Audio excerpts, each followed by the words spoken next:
Shri Sitaramachandrayabhyo Namaha, Shri Gurubhyo Namaha. I welcome you to this video.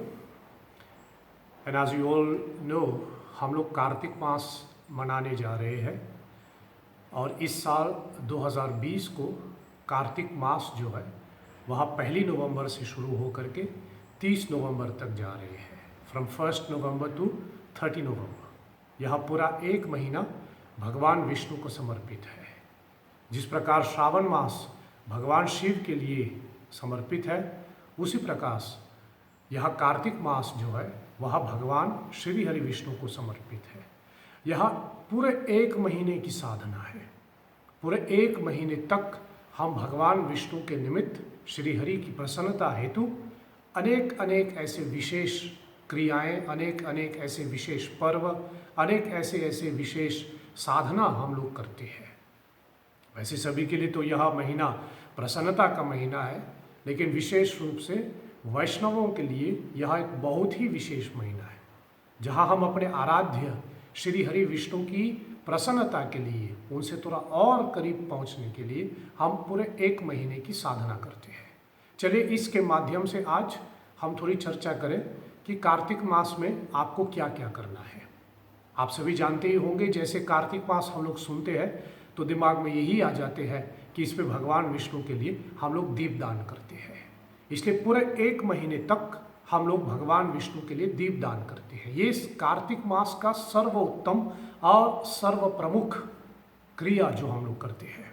ध्यान देना, जो हम रोज भगवान विष्णु के लिए दिया बारते हैं वह अलग चीज़ है, लेकिन इस कार्तिक मास में हमें एक महीने तक भगवान विष्णु के लिए दीपदान करना है। कैसे करना है? एक दिया ले लीजिए, आसानी होगा, मिट्टी का दिया लेकर के उसमें घी भर करके फिर रुई की बाती से, कॉटन की बाती से उसमें प्रज्वलित करें। प्रज्वलित करके भगवान विष्णु को दिखाइए। भगवान विष्णु को आरती जैसे हम लोग करते वैसे करके भगवान विष्णु के सामने रख दीजिए और ये उनका हो गया। इस नाते से रोज एक नया दिया होना चाहिए।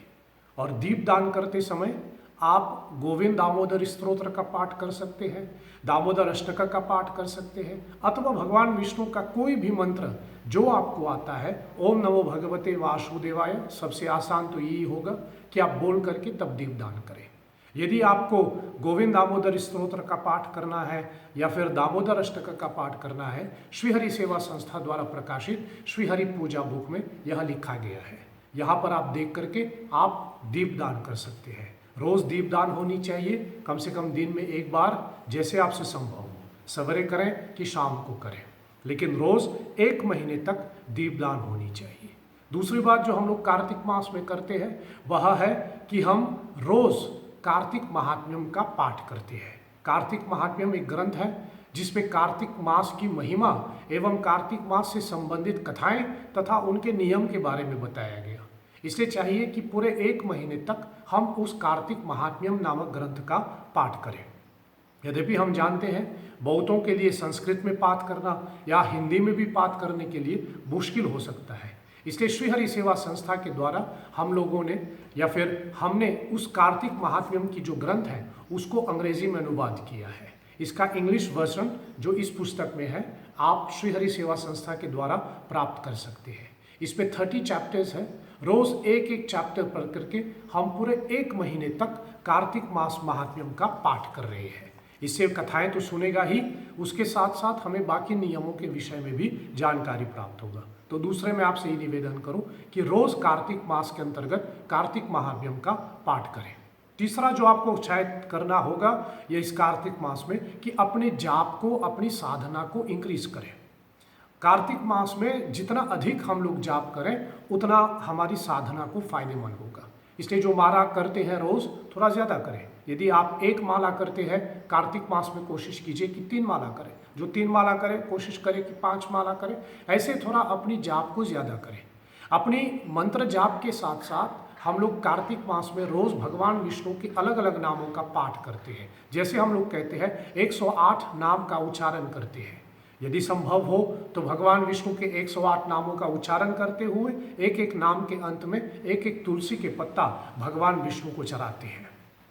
उसके बाद फिर मैं आपसे कहूं कि कार्तिक मास में अन्नदान करना अति आवश्यक होता है।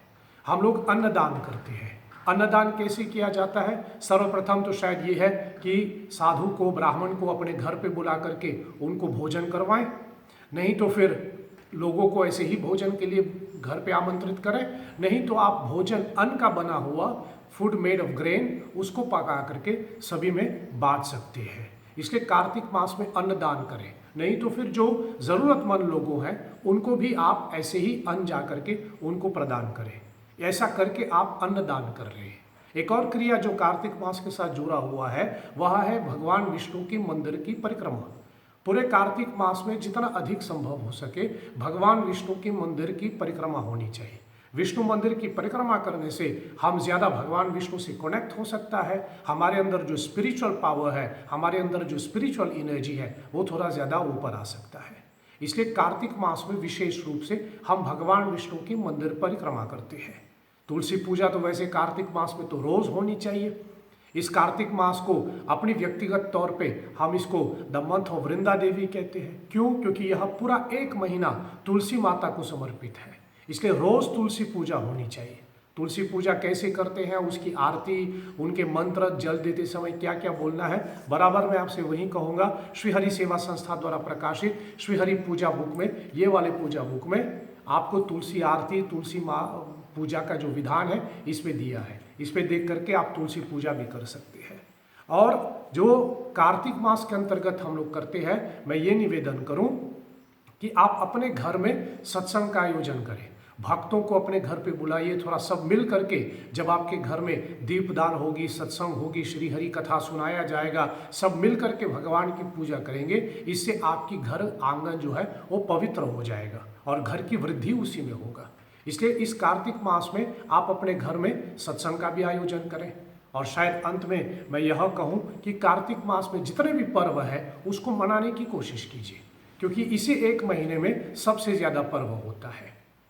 आने वाले समय में जो भी हम लोग कार्तिक मास में जो भी पर्व हम लोग मनाएंगे, मैं आपको समय समय पे जानकारी देता रहूँगा। इसके लिए मैं आपसे निवेदन करूं कि श्रीहरि सेवा संस्था के फेसबुक पेज को आप ज्वाइन कीजिए, ताकि जो जो कार्तिक मास में मनाना होगा, जो भी कार्तिक मास में करना होगा, आपको पूरी जानकारी मैं पहुंचा सकता हूं। बाकी आपका कोई भी प्रश्न हो, यदि आपको कोई जिज्ञासा करना है, कोई दुविधा है, किसी विषय के बारे में आपको जानकारी चाहिए, तो आप बेशक हम तक पहुंचाइए। हम आपके प्रश्नों का जवाब देने की पूरी कोशिश करेंगे।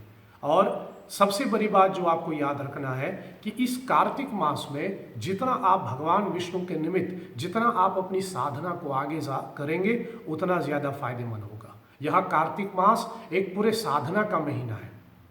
इसलिए इस कार्तिक मास में आप अपनी साधना को आगे बढ़ाइए और भगवान विष्णु की प्रसन्नता के लिए, उनको और थोड़ा नज़दीक तक पहुंचने के लिए हम अपनी साधना को इंक्रीज करें। आप 1 नवंबर से दीपदान आरंभ करें और पूरे कार्तिक मास तक भगवान विष्णु की पूजा करें। आपने इस वीडियो को देखा, सुना, आपको उपयोगी होगी, इस कामना के साथ चलिए मैं इसको यही विराम देता हूँ। आपके ध्यान के लिए बहुत धन्यवाद। जय श्री हरि।